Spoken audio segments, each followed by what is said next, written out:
Perkenalkan, kami dari kelompok 2 Praktikum Teknologi Informasi dan Multimedia. Di sini kami akan menjelaskan mengenai nitrobakter. Nah, kelompok kami terdiri dari saya sendiri, Alfian Kamal Mustafa, NIM H0419002. Saya Salwa Alfial Dewi, NIM H0419086. Saya Rahma Suhaida, NIM H04190074. Saya Nomi Natalia, NIM H04190064. Saya Ismawati Zulfa Santika, NIM H04190037. Mau tahu untuk kelanjutan video kami? Saksikanlah.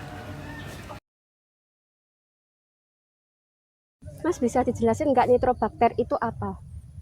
Nitrobakter itu adalah salah satu bakteri pengurai. Di sini nitrobakter berfungsi sebagai dekomposer. Nah, dekomposer sendiri itu nanti ada turunannya, bisa dijadikan seperti hormon, biopestisida, terus untuk fermentasi. Kalau buat inspirasinya sendiri nitrobakter itu dari mana? Dulu itu saya hati saya terketuk ketika harga panen gabah beberapa tahun yang lalu cuma nyampe 3.000. Saya itu merenung, kalau kondisi pertanian di desa saya seperti ini, saya yakin 5 atau 10 tahun ke depan desa saya akan tertinggal jauh oleh perkotaan. Karena kenapa? Dengan harga gabah per kilo 3.000 itu tidak sebanding dengan harga pupuk kimia yang nyampe 10.000 per kilo. Nah, otomatis keuntungan petani setiap kali musim tanam itu tidak sebanding dengan waktu yang dia keluarkan di sawah. Kemudian kalau keunggulan dari nitrobakter itu sendiri itu apa ya, Mas? Keunggulan dengan nitrobakter sendiri, yang satu, sistem nitrobakter ini adalah menurut saya itulah sistem pertanian organik paling mudah di antara yang lain. Karena kenapa? Kita cuma butuh fermentasi biopestisida, cuma butuh waktu 24 jam.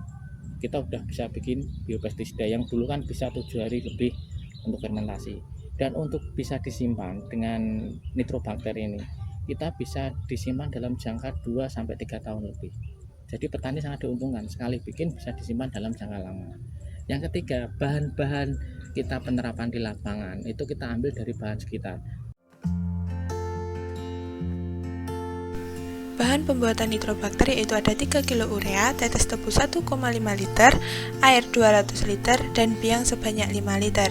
Tahapannya yang pertama yaitu larutkan 3 kg urea ke dalam sedikit air dalam timba, lalu campurkan larutan tadi ke dalam 200 liter air, tambahkan 1,5 liter tetes tebu, dan biang sebanyak 5 liter untuk mempercepat fermentasi. Setelah itu aduk dengan arah melawan jarum jam. Setelah nitrobakter difermentasi selama 1 minggu, petani bisa mengaplikasikan dengan melakukan pencampuran nitrobakter dengan air. Takaran dari pencampuran ini adalah 1 liter nitrobakter dapat dicampur dengan 5 liter air dengan perbandingan 1:5. Pencampuran ini dilakukan petani biasanya sebelum melakukan pengaplikasian ke lahan, langsung dilakukan di dalam tangki. Namun, pada kenyataannya, petani biasanya tidak mematok takaran, petani hanya menakar melalui insting saja. Setelah proses pencampuran yaitu proses pengaplikasian. Pengaplikasian nitrobakter ini ada 2, yaitu dapat dilakukan melalui penyemprotan dan teknik kocor.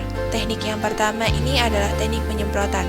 Setelah selesai dicampur di dalam tangki, dapat langsung disemprotkan ke lahan yang sudah ditanami padi. Teknik penyemprotannya yaitu dari ujung hingga ujung kembali secara merata.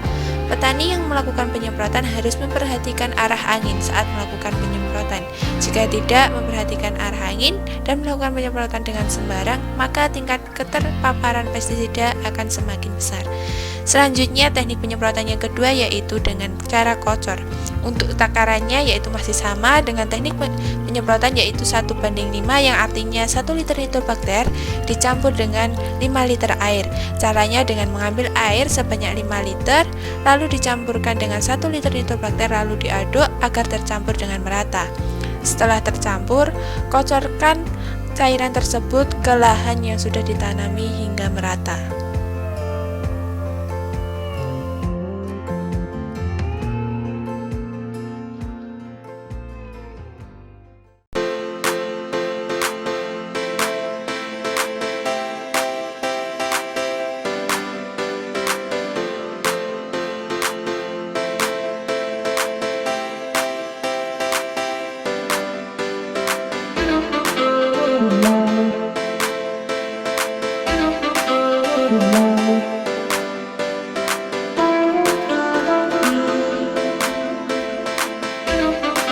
Thank you.